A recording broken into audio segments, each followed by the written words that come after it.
Tonight on KPVI News at 10, the deadline is fast approaching. How will North Bannock County stop fires? Plus, now you can track your water usage down to the last drop. Also, learn how scammers are taking advantage of people already scammed. You're watching KPVI News at 10. News that works for you. Good evening and thanks for watching tonight. I'm Matt Davenport. And I'm Marlise Irby. The Democratic race for the White House roared through the Motor City tonight. 10 presidential hopefuls took center stage for the first of 2 nights of debates. Jay Gray has a closer look at the showdown. Ladies and gentlemen, the Democratic candidates for President of the United States. From the start, the 10 Democratic hopefuls took aim at President Trump. Donald Trump disgraces the office of president every single day. And each other. You don't know that, Second Bernie. of all, We'll come to you in a second, I do know, Congressman. and I wrote the damn bill.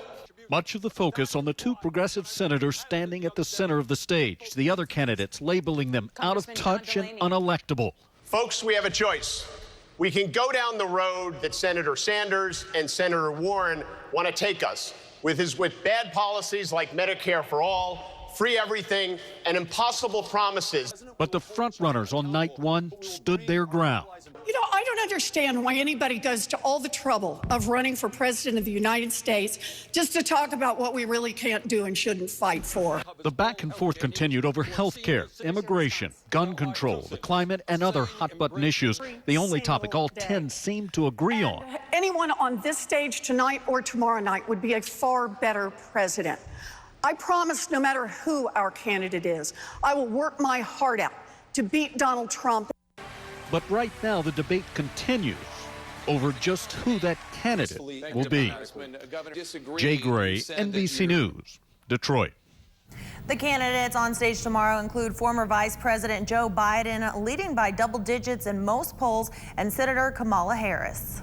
Well, a sunny day has turned into a beautiful, clear night. Let's take a look at our weather window. As we can see from our storm tracker forecast, yeah, things pretty clear. Just a little bit of light rain shower activity making its way through the Island Park and parts of Yellowstone right now. As we look at our current conditions, we are trying our best to cool off. Not quite there. A little bit above average for where we should be for this time of night. 76 degrees right now with some very, very light wind. So we're just a little bit warmer than where we should be. Now, as far as the next storm making its way through and a look at your day planner forecast, we'll have that for you coming up in just a few minutes. Has your water bill been a bit high? Well, the city of Pocatello made it easier to find out why. Today, the city announced its new Water Smart software, which allows utility billing customers to see information about their water usage. This includes average gallons used per day, use over a 2-year period, and even money-saving tips to help you conserve water. The software also gives customers the option to sign up for alerts, which will let you know if there'll be a disruption to water service or when leaks are detected. You can also send a message to utility services directly through WaterSmart, which city officials say will help the utility office be more efficient. Provide you the ability to look at it whenever it's convenient for you. And like I says, if you have questions, you can just send them. We'll receive them during our time. Anytime we can reduce the phone calls and the waiting for our customers is always a good thing. And to find the link to the WaterSmart, you can head to our website at kpvi.com. On August 6th, there will be an emergency election in Bannock County, but not everyone will be eligible to vote. The North Bannock County Fire District no longer has a contract with the city of Chubbuck. Without this contract, the fire district will not fight fires that burn outside city limits surrounding both Chubbuck and Pocatello. An emergency election could lead to a new $1 million levy, which raises funds over the next 2 years. So the fire district can build a station and purchase equipment to do it themselves. We have to have a building to house the trucks because in wintertime they have water on them. You don't want the water to freeze. We have to have equipment for the volunteer firefighters. They have all their turnouts, their boots, their coats and hats, and all their air apparatus and all that. So. Fire officials don't know exactly how much each person will pay, but say it won't be more than $240 per year. Pocatello police have arrested a man after a shooting this afternoon. It happened around 12:45 in the alley behind 424 North 10th Avenue, about 3 blocks from Clark Street. Police say a man and woman were found sitting in a car parked in the alley, both with gunshot wounds in their torso. A witness provided first aid until authorities could take the victims to Portneuf Medical Center. There's no current word on their condition. Officers quickly found the suspect, 32-year-old Stephen Holmes, and the gun that was used in the shooting. He has been arrested and charged with 2 counts of aggravated battery with a weapon enhancement. And U.S. Marshals are looking for a man wanted for multiple violent crimes. Samir Sam Afraid-of-Bear is wanted for failure to appear on burglary, robbery, and aggravated battery charges out of Bingham County. He's believed to still be in Bingham County or the Bannock County area. Afraid-of-Bear is described as 5 feet 5 inches tall, 165 pounds, with brown eyes and black hair. He has a small X by his right eye and has tattoos on both his forearms. He has violent tendencies and may be armed with a gun or other weapon. And if you see Afraid-of-Bear, do not approach him. Call the U.S. Marshal's office at 208-317-2904 or your local law enforcement agency.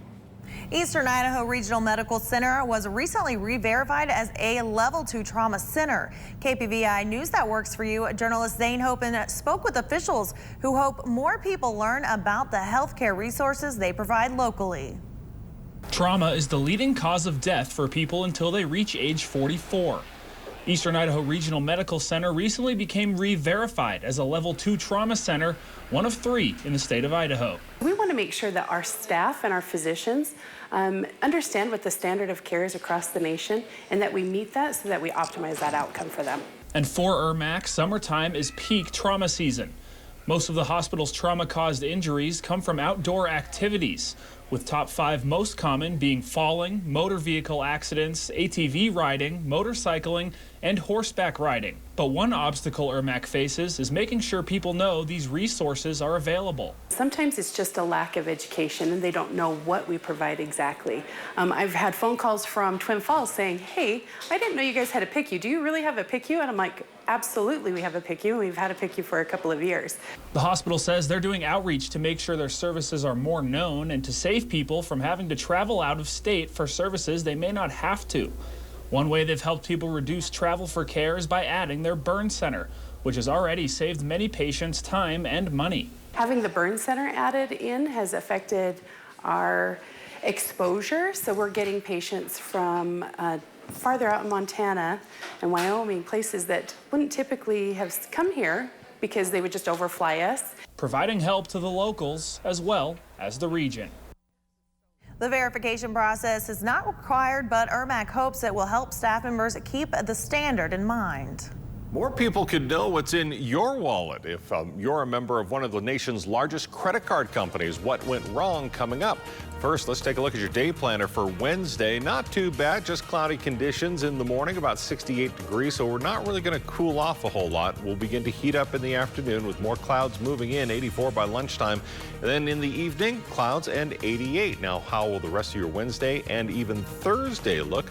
We'll check your full forecast coming up next. You're watching KPVI News at 10 with Matt Davenport, Marlee Serby, and East Idaho's Chief Meteorologist Doug Iverson. KPVI News at 10, news that works for you. You're watching KPVI News at 10, news that works for you. A beautiful summer day has turned into a beautiful summer night. Warm, dry air moving into the Snake River Plain, as you can see, clearing out those clouds, pushing all that moisture to the north of us in through parts of Yellowstone. And that's going to keep us warm throughout the evening. We're not going to drop down into the 60s, mid 60s like where we should be. We're going to stay in the upper 60s, maybe even low 70s overnight tonight. As you can see, as we zoom out a storm tracker here, we're going to see a little bit of that monsoonal flow that's picking up through the Four Corners area. That's going to be circulating in through our area, and that's going to begin this buildup of clouds on Wednesday afternoon into Thursday, and even possibly push in a chance of some thunderstorms, some storm activity, maybe even some light showers. Chance of that coming in on Thursday. But for tonight, partly cloudy skies. Overnight lows are expected to be in the 50s. It's going to take us a while to get there. We might not see that till really early Wednesday morning, but mid 50s for parts of Rexburg, Idaho Falls, upper 50s, maybe low 60s for Pocatello and Blackfoot. So we look at the highlands in western Wyoming. Yep, continued partly cloudy skies. skies. We'll see the clear conditions, but then the clouds will begin to move in probably about 2, 3, 4 in the morning, with overnight lows in the 40s for parts of Jackson, Afton, and Yellowstone, 50s for Island Park, Driggs, and for Soda Springs. And then overnight tonight in through parts of Challis, Mackay, Salmon area, mid-50s, upper 50s for our overnight lows. Things will begin clearing up just in time for another round of clouds to move into our forecast area. Then for tomorrow, we're going to have sunshine in the morning and then clouds in the afternoon as that cloud activity begins to build up late into parts of Wednesday night and Thursday morning, hitting the 90s once again for parts of Challis, 80s for Leadore, Stanley, Arco, and Mackay Salmon, about 93. So if you're out at Redfish Lake, yeah, it's going to be a nice toasty one tomorrow. Then through parts of Island Park, Driggs, Soda Springs, a little bit on the warm side too, 80s for the highs there with cloudy conditions. Yellowstone, a high tomorrow of 77. Now in through the valley, cloudy conditions for much of the day. That'll start in the late morning into the afternoon and evening. Our highs not quite as warm as what we saw today, only by a couple of degrees. 90s for parts of Pocatello, Blackfoot, American Falls, upper 80s, Rexford, St. Anthony, 90 for the high tomorrow in Idaho Falls. Now as we take a look at your Southeast Idaho Chevy dealers 7-day forecast, hot conditions for tomorrow for Pocatello, and then we have a chance of some showers and thunderstorms moving into the area on Thursday. Daytime highs expected to be 87. Friday, look at that, back up to 91. Yeah, 90s for the weekend. So we're looking for a nice weekend with a little bit of cloud activity, but it is going to be a hot weekend. No 100-degree temperatures as of yet, but we will be in the mid-90s. Overnight lows in the 50s and 60s. Idaho Falls, we're expected to get into the 90s tomorrow. It's going to back up by just a couple of degrees for Thursday and Friday, with a chance of some thunderstorms coming in. Mid-80s for the high on Thursday, back into the 90s Friday, Saturday, Sunday, and then our next chance of maybe some shower activity will come midweek next week. So we take a look at what's going on in Rexburg. Yep, getting into the 90s tomorrow, but just barely. Chance of some thunderstorms moving in late Thursday afternoon, early evening, and that's going to cool us off by a couple of degrees. And then Friday, expect highs in the 90s. Same for Saturday, Sunday, back off into the 80s for Monday and Tuesday. Jackson, Afton, and Driggs, yeah, if you're in the Teton Valley, yeah, looking pretty good. Yeah, 83 for the high tomorrow, upper 70s the high on Thursday, but with that comes that chance of some shower and thunderstorm activity in through the 80s for parts of Friday, Saturday, Sunday, Monday, and into Tuesday, with those overnight lows in the 40s and expected to be in the mid-50s, low 50s for the overnight lows for the weekend. And finally for Salmon, Challis, and Mackay, hot conditions tomorrow, 91 the high, into the 80s for Thursday and Friday, taking us into the weekend. Looking for a beautiful weekend though, with sunshine, just a few clouds. Highs expected to be in the 90s for the weekend. Lows expected to be in the upper 50s. All right. Well, you know, the good thing is we haven't had 100 temperatures yet. And not really expecting one anytime soon. Okay. So 90s, yeah, can handle those. I can handle that. All right. It's shocking discovery for a Missouri man after the death of his mother. Find out why police are investigating. That's next. You're watching KPVI News at 10. News that works for you. Man in St. Louis made a gruesome discovery after his mom's recent death. He found a dead baby in the freezer, and it's apparently been there for many years. Jeff Bernthal has more. Adam Smith had been living in this apartment taking care of his mother, who passed away from cancer just days ago. He showed us a photograph of a wrapped box that was in his freezer. He said his mother kept it inside their freezer for decades and told him to stay away from it. He opened it after she passed away. There was a pink blanket, baby blanket, and when I reached down and touched it, and I could feel a foot, and I could see the baby's head with hair. Hair was still attached to it, smooth. Police responded to the building early Sunday morning. They called the death suspicious. Smith told them, as strange as it sounds, he never looked inside that wrapped box, thinking it was a frozen wedding cake. He says it was a shock to him when he discovered the baby. Who absolutely keeps their own child in a box for this long and never talk about it and never... I just have so many thoughts, and it's just insane. He's distraught thinking about the possibility that that child may have been his sister and what his mother may have done. I have to wait for the autopsy to see if that baby ever took a breath. And I cannot help it to think she might have done something to it. I just can't help it. He wonders if he'll ever know the truth now that his mother is gone. It's tragic. I mean, this gentleman just recently lost his mother, and to add that to it, I mean, my heart goes out to him. I just hope he gets some answers. I wanted some kind of closure, and I feel like I may never get any closure because my mom's gone. Smith says his mom once told him that she lost a baby at birth. He also heard from a relative that his mom had twins, but at one point lost one of them at birth, and the other twin was allegedly given up for adoption. A 3-year-old boy was saved by a blanket after falling from a 6th-floor apartment balcony in China. Take a look at this video. The toddler clung to the edge of the balcony, trying to get himself back up, but his feet kept slipping. The neighbors quickly formed a circle down below and held out a blanket. When the toddler plunges towards the pavement, he falls straight into the blanket. The boy was taken to the hospital, but police say he suffered no injuries. The boy was left alone at his home while his grandmother went out for groceries.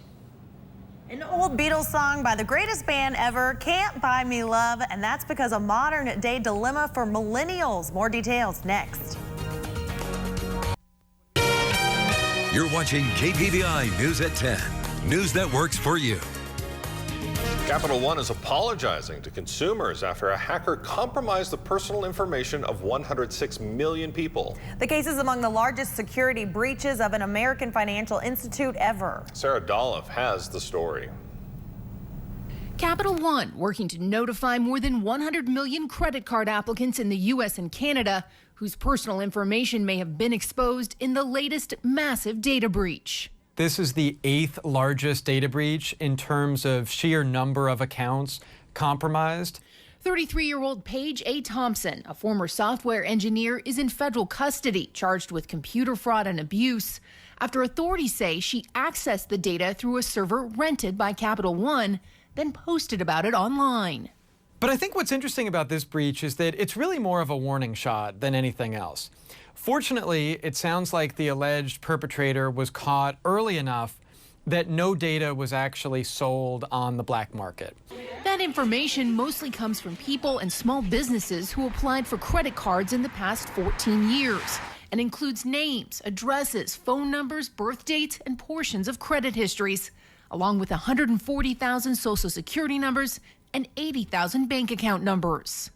The best thing you can do is take matters into your own hands, freeze your credit, change your passwords, check your credit regularly. Experts urging consumers to be proactive following yet another data breach. Sarah Dolph, NBC News. In a statement, Capital One says it will provide free credit monitoring and identity protection to those who are affected. The Federal Trade Commission is also warning consumers about scams related to Equifax's data breach. Fake websites are claiming to be the Equifax settlement claims page. The FTC is urging consumers to only apply for claims through the link on their website or EquifaxBreachSettlement.com. Equifax is being required to pay consumers up to $125 in cash or identity security services because of its 2017 data breach that impacted about 150 million people. And a security alert for small plane owners and operators. The Department of Homeland Security is warning people that small planes with modern systems could be hacked. The hacker would need physical access to the plane, but if they do, compass data, engine readings, and altitude could all be affected by tampering. Older planes with mechanical systems are not affected. Officials recommend plane owners restrict who has access to their aircraft until a security fix is available. According to a new survey by the dating site Match, 30% of millennials feel they can't afford love. They say dating is just too expensive and their financial situation is holding them back from pursuing a relationship. Many blame an uphill battle with dealing with student debt and rising living costs. But on the flip side, some people say it's courting rituals that have changed and first dates have become more expensive and elaborate. Well, get ready to feel better about your own diet after you hear what Joey Chestnut has been up to. That's next.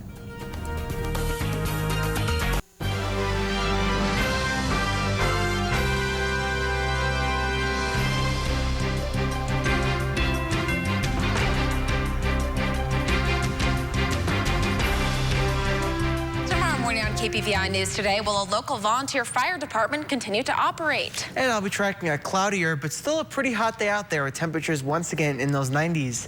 That's what's coming up tomorrow morning on KPVI News Today.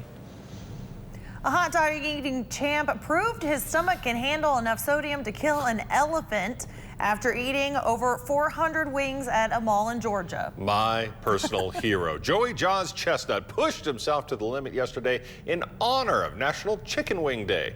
He participated in a wing-eating marathon for over 12 hours at a Hooters in Bufford. Chestnut began his endeavor at 11 a.m. and continued eating nothing but wings until 11 p.m. He ended up consuming a staggering 413 wings. He looks miserable. Yeah, he looks so miserable. But I just had to muscle through it and tell my body, hey, this is what you're doing today. Spoken like a true athlete. Now he holds 46 eating world records, including 55 glazed donuts in 8 minutes and 103 crystal hamburgers in 8 minutes. 400 wings, though. That's a lot. Bone-in or boneless?